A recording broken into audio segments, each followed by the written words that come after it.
성소수자에 대한 성서의 입장이다, 이런 식으로 주장을 많이 하시죠. 짧고 분명하게 말씀드릴 수 있는 건 그렇지 않다.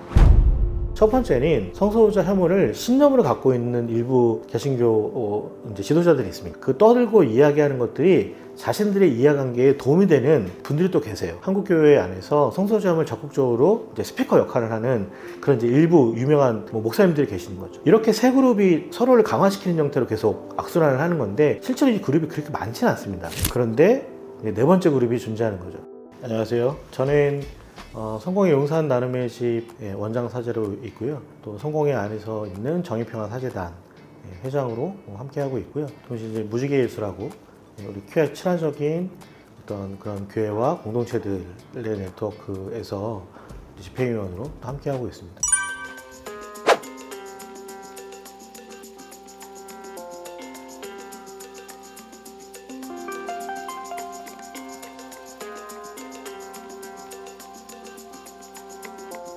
창세기의 소돔과 고모라 이야기를 대표적인 이제 성소수자에 대한 성서의 입장이다, 이런 식으로 주장을 많이 하시죠. 기본적으로 그 부분에 대해서는 아주 짧고 분명하게 말씀드릴 수 있는 건 그렇지 않다 입니다. 왜냐하면 그리스도교라는 게 전 세계적으로 굉장히 많은 사람들이 믿고 있는 종교 중에 하나이거든요. 2023년 기준으로 저희가 지금 인구가 한 80억 정도 되잖아요.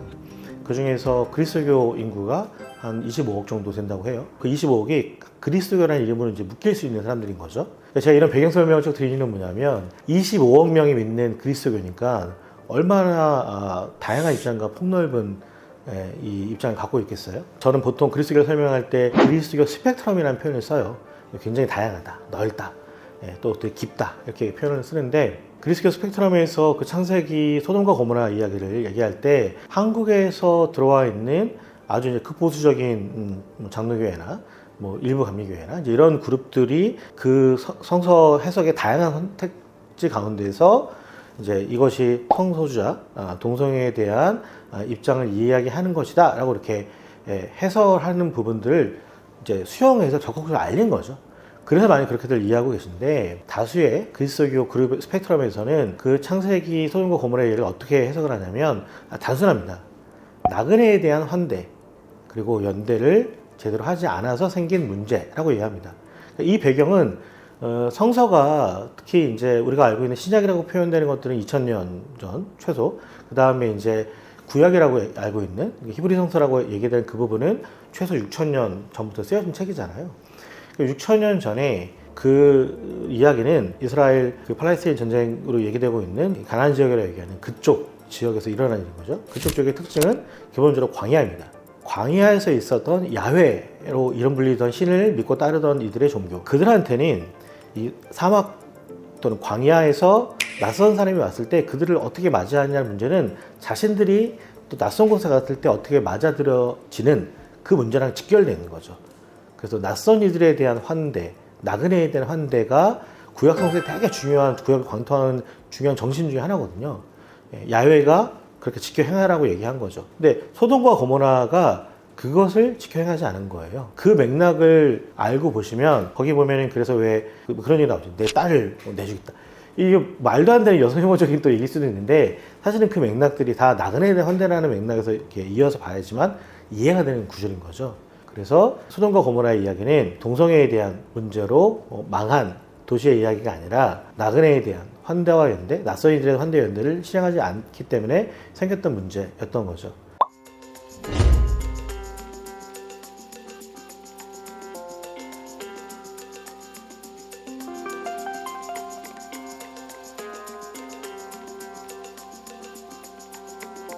많은 개신교회 분들이나 또는 천주교회 분들 포함해서 이 성서를 갖다 굉장히 좀 보수적으로 해석하는 분들이 레위기에 나와 있는 두 구절을 이제 딱 얘기를 들으면서, 정확히 표현하면 남성 간의 어떤 일종의 이제 학문 삽입 행위, 그러니까 성행위를 얘기를 하는 거죠.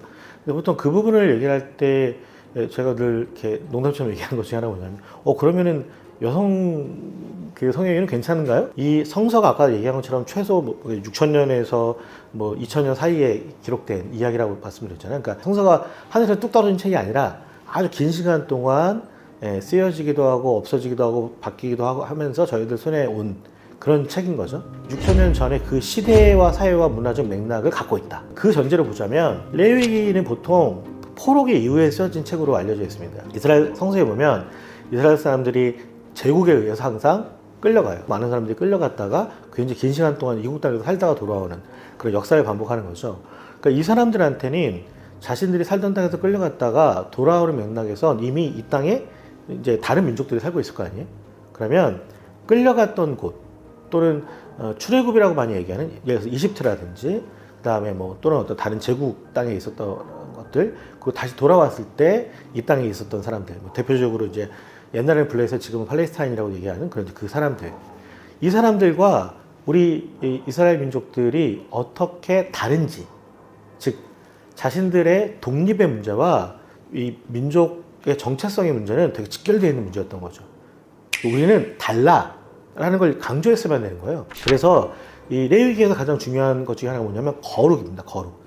이때의 거룩은 분리주의에 가까운 형태의 거룩을 얘기하는 맥락도 있는 거죠. 저 이민족들과 우리는 다르다. 근데 이제 그런 맥락에서 이 레위기는 뭔가 구별짓기 위해서 쓴 책임에도 불구하고 대표적으로 뭐가 나오냐면 이제 아까 얘기하신 것처럼 18장 이야기 뒤에 19장에 보면 내 이웃을 내 몸처럼 사랑하는 얘기가 또 그 뒤에 바로 나와요. 네. 그러니까 이렇게 성서는 한 가지 맥락으로 구성되어 있는 게 아니라는 거죠, 기본적으로.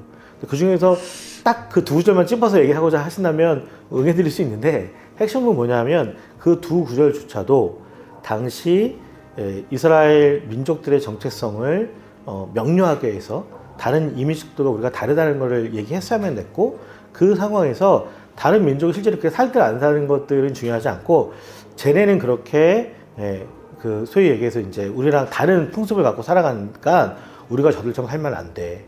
라는 맥락에서 그 이제 행위를 얘기하는 맥락이 하나가 있는 거죠.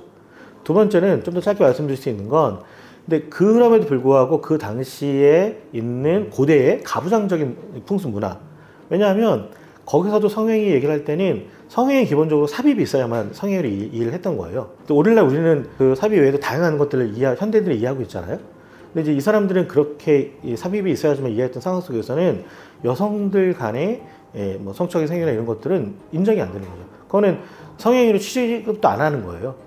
소위 얘기해서 남자와 여자가 분명하게 성적으로 구별되어 있어야만 되는 거죠. 성 역할이 구별되어야만 있어야 되는 거죠. 전통적인 가부장적인 사회에서 가능한 거잖아요. 그런 것들을 검토하고 보셔야지 이 레위기의 그 두 구절들이 제대로 보일 수 있다. 자, 그렇게 보자면 여기서 중요한 건 뭐냐면 오늘날 우리가 얘기하는 동성애라는 것들은 더 복합적인 맥락을 갖고 있잖아요.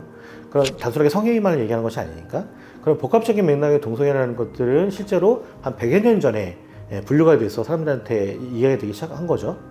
고대에는 동성애라는 거에 핵심이 있었던 게 아니에요.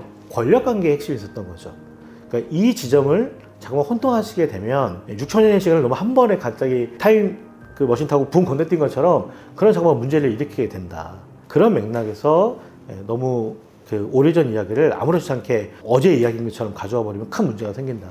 라는 측면에서 말씀드릴 수 있습니다. 한국에서 흔하게 볼 수 있는 장로교회나 뭐 이런 교회들은 사실은 전 세계에서 한 1200만 정도 돼요. 그러니까 이제 25억의 그리스도 인구 중에서 1200만, 1500만이면 그렇게 많은 인구가 아니란 말이에요. 근데 한국에서는 이분들이 다수예요. 왜냐하면 그 다수의 인구가 미국하고 한국에 있거든요. 그러니까 이게 선교의 역사가 있는 거죠. 그러니까 미국에서 아주 보수적인 장로교가 한국에 들어오면서 그분들이 이제 메인스트림으로 빠르게 이제 자리를 이제 차지한 게 있습니다.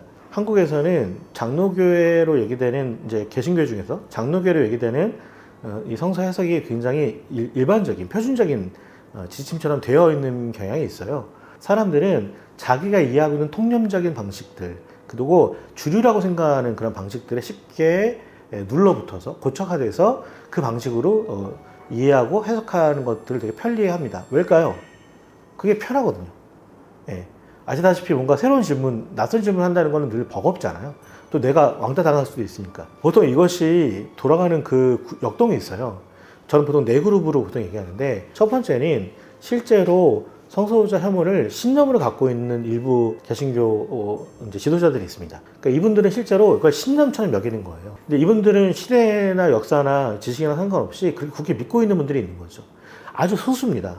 근데 이분들이 그런 것 갖다가 적극적으로 떠들고 얘기하고 그 떠들고 이야기하는 것들이 자신들의 이해관계에 도움이 되는 분들이 또 계세요. 그분들이 보통 오늘날의 한국교회 안에서 성서주함을 적극적으로 이제 스피커 역할을 하는 그런 이제 일부 유명한 목사님들이 계시는 거죠. 이분들은 철저하게 신념과 자신들의 이해관계 그 사이에서 계속 이것들을 이제 확산시키는 거예요. 성서적 혐오와 배제와 편견을 확산시키는 거죠.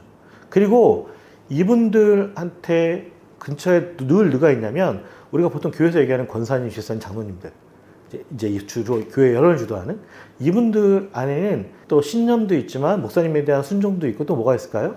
인정 욕구도 사실 있는 거죠. 내가 이것을 갖다가 저 목사님의 가르침을 적극적으로 순응하고 믿고 따라가면 내가 교회 공동체에 의해서 영향력을 행사하는 거죠. 이렇게 세 그룹이 서로를 강화시키는 형태로 계속 악순환을 하는 건데 실제로 이 그룹이 그렇게 많지는 않습니다. 그런데 네 번째 그룹이 존재하는 거죠. 다수의 침묵으로 동정하는 그룹 또는 다수의 침묵으로 이 문제를 회피하는 그룹들이 있는 거죠. 이분들은 이 문제에 대해서 자신의 입장이 아직 없거나 또는 사안에 따라서 다른 입장을 갖고 계신데 그런데 이거를 갖다가 내가 그 얘기를 보수 개신교의 주류 입장과 또는 아주 보수적인 일부 천주교의 입장과 다른 입장을 내가 얘기하는 순간에 공동체 내에서 낙인 찍히는 거죠. 그러니까 이 네 개의 그룹들이 서로를 강화시키는 형태로 계속 가는 거죠. 그러니까 거기에 다른 해석이나 이야기는 자리 잡을 수 없게 되는 겁니다. 저도 성서에서 불변하는 것이 있다고 믿는 사람 중 한 명이거든요. 이런 거죠. 내 이웃을 내 몸같이 사랑하라 라는 구절들은 저는 절대 불변한다고 생각합니다. 문자 그대로 이루어져야 된다고 생각하고요. 또 한 군데가 뭐냐 하면 그 마테오복음 이제 25장 이렇게 나오는 건데 지극히 작고 보잘것없는 존재로 취급받는 자에게 해준 것이 나에게 해준 것이다. 저는 그 내용은 비유 넘어서서 그 정신 그대로 우리는 살아야 된다고 믿는 사람 중 한 명입니다. 제가 그렇게 살기 때문에 다른 맥락에 그렇게 사는 분들에 대해서 저는 존중합니다.